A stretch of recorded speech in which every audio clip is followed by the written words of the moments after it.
9 o'clock. Okay, thank you, everyone. This is State Building Co-Council Legislative Committee for April 20th, 2023. I think this probably is our last one, right? Yep. Yeah. Sine die is when? Tomorrow? I didn't hear you. Sorry. Oh, I said sine die is tomorrow. Is that right? No. Let's see. The last day is 23rd. Oh, okay, Sunday. All right. Yeah. Okay, well, let's. I don't think we have quorum, but let's try roll. Todd Bayreuther. Here. Tony Don. Damon Doyle. Chell Anderson. Jay Arnold. I can see you're here, Jay, but you're not saying anything. I'm here, thanks. Okay, thank you. Mike, he won't be here, and Representative Rommel is not here. As typical, we don't have quorum. Okay, no worries. Anyone else like to be recognized? Okay, just let me know. Then let's just jump in and discuss where we landed this plane. Okay. We think it's landing. And I will change the strategy a little bit. So I will show the bills that passed through the last cutoff. In 1042, this is for the existing buildings. And there is a task for the State Building Code Council, but it won't be problematic. I mean, we may need to do some, minor amendments to the energy code, but not that much. 1085, we didn't discuss this bill in detail, but it requires, I can show the bill because I didn't really spend much time on it, but here it is. So, and I didn't spend much time on it because it's not a big deal for the State Building Code Council. There were some proposals from state stakeholders for the council to do it anyway for the next code adoption cycle. So we didn't consider the bill being problematic. So what the council needs to do, any construction subject to the requirements of this chapter, which is any construction, when a drinking fountain is required under the building code, so we have a requirement, we have a state amendment in the building code requiring drinking fountains and bottle filling stations for educational facilities for schools. So now we need to expand that. If the code requires a drinking fountain, the council needs to add requirements for bottle filling stations. That's the bill. Again, we were monitoring it, but we didn't spend much time testifying and reaching out to the sponsors. 1110, it was a high priority for us because originally when the bill was introduced, there were some conflicting definitions and some language that had conflicts with the code here and there, with the codes, actually, not only one code, but the bill was modified. So it's not that much for the council. It is for the local jurisdictions, cities and counties. 5491, this is another task for the State Building Code Council that won't be easy to develop standards for, how we call it, one exit buildings. There is something that was developed for Seattle, but this is for Seattle based on their, fire department, fire apparatus, everything. So it will take us a little bit more time to develop this for a statewide application. 5553, this is another one that another code that the State Building Code Council needs to develop. This is standards for temporary emergency shelters. It's easy to put it together. It will be difficult to involve all parties that give some. There are many state agencies that have authority, full authority or partial over this emergency shelters. So this is another difficult task for the State Building Code Council. And now I will go back to the to my summary. So here is 1042. 1042 was delivered to the governor, and I kept the link here just in case, but there wasn't any change since the last time we spoke about this bill. The next one is 1110. Again, I mentioned that nothing for the council to develop, and here it is. Currently, it's in the House, so it was passed on April 18th. 5491. This is for the single exit, and the Senate President signed it on April 19th.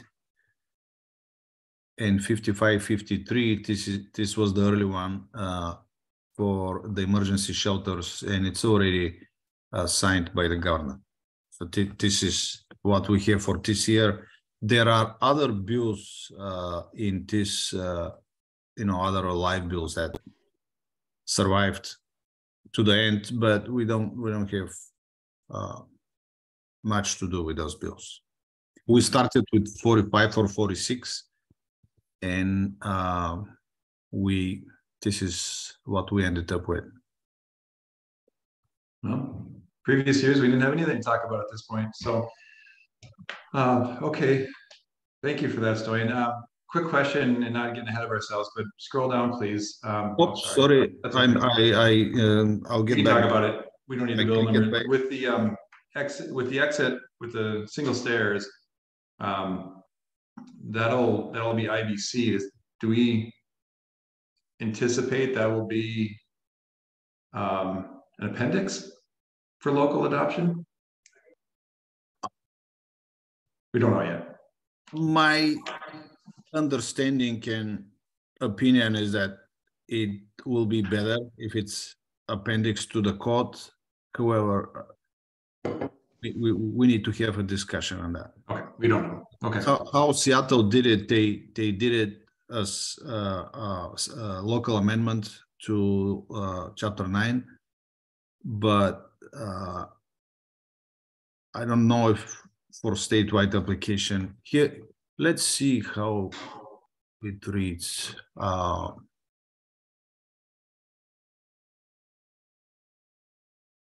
So requires the State Building Code Council to convene a technical advisory group to recommend changes to the International Building Code that would allow a single exit stairway for multifamily residential structures.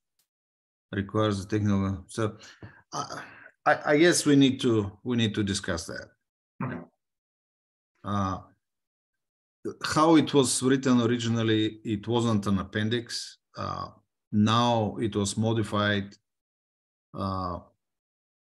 several times to align with HB 1167. 1167 is dead, so this is the only one. That it will need further discussion to figure out the best approach. And it just reminder to everyone, it was 1167 and had the IRC with the IBC provisions. That one's dead. So there's no IRC, to my knowledge, requirements in these mandates, right? No. Okay. Okay.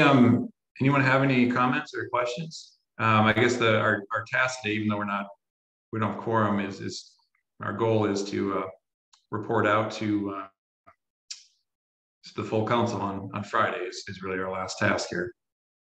So is there anything that anyone feels beyond the scope of what we just did that needs to be raised to the level of the council?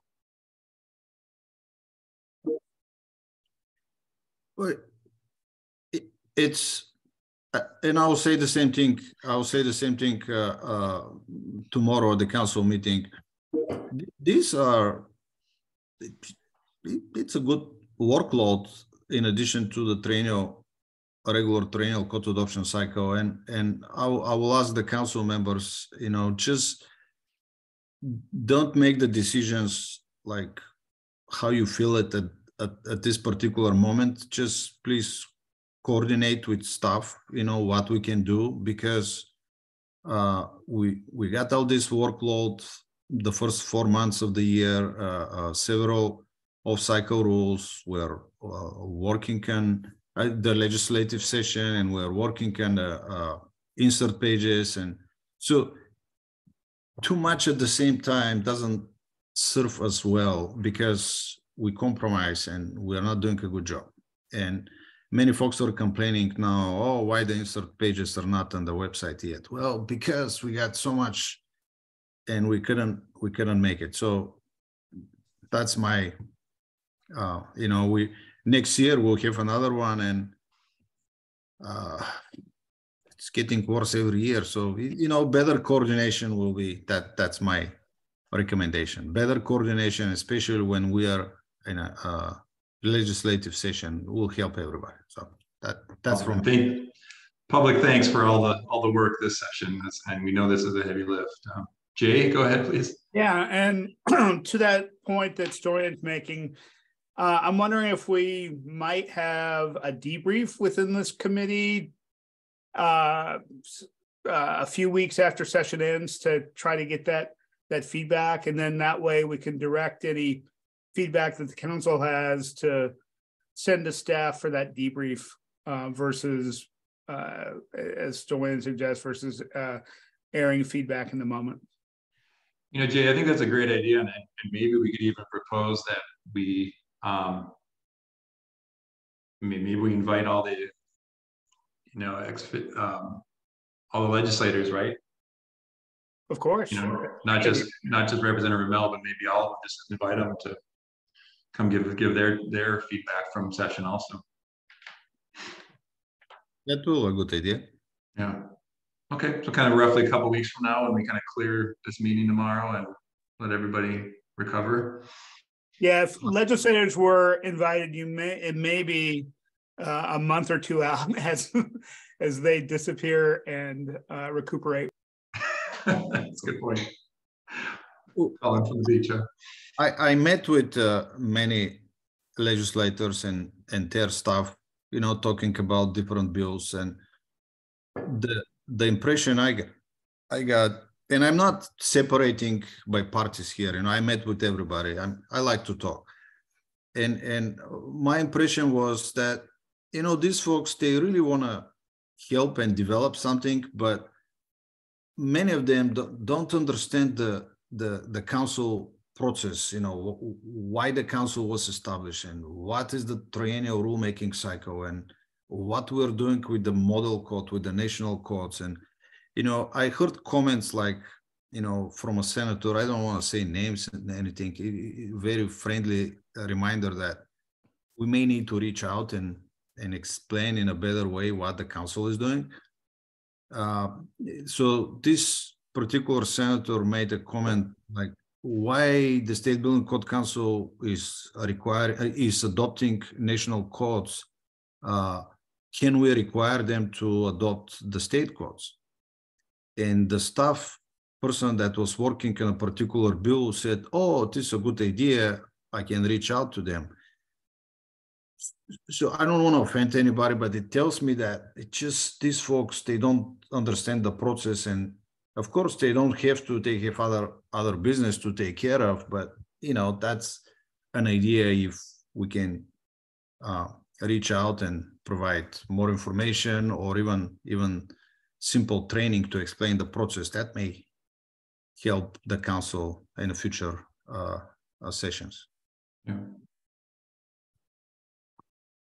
Yeah, agreed. I heard many comments like that too, but I also heard, you know, I had fielded a lot of questions just to inform how the council works. So I agree. There's a desire to better understand the authority they've given to this council for rulemaking, and why let them decide if that's valuable or not. And I mean, I think it is, of course, but it's up to them to decide. The good thing for this session, and I will finish with my speech. The good thing for this session was that all of the sponsors that we talked to realized that it's a huge help for the council if this additional requirements for the council are aligning with the triennial code adoption cycle. So you'll see all these bills, they changed the years to avoid the offsite rulemaking. And so, and I'll make the same comments tomorrow. If the legislators that don't really understand the council process, but they did their best to understand it and they changed the effective dates to align with the triennial code adoption cycle, well, it's time for the council members to understand that and try to avoid these off-cycle rules if they are unnecessary. Yeah. Agreed. Okay. Anything else then we want to make sure we include tomorrow? I guess it's tomorrow. I think tomorrow's Friday. Yep. Okay. Well, if not, thank you. I saw we have Shell, but I don't think we have quorum even with Shell, right? We need, I think, four, let's see, right? 3, 4, 5, 6. Yeah. We need 4. Yeah, okay. That's what I remember. So, okay, no worries. No action needed today. So, with that, I guess we'll thank you, everyone, and we'll adjourn, and we'll see you tomorrow. Thank you. All right. Bye. Thanks. Bye.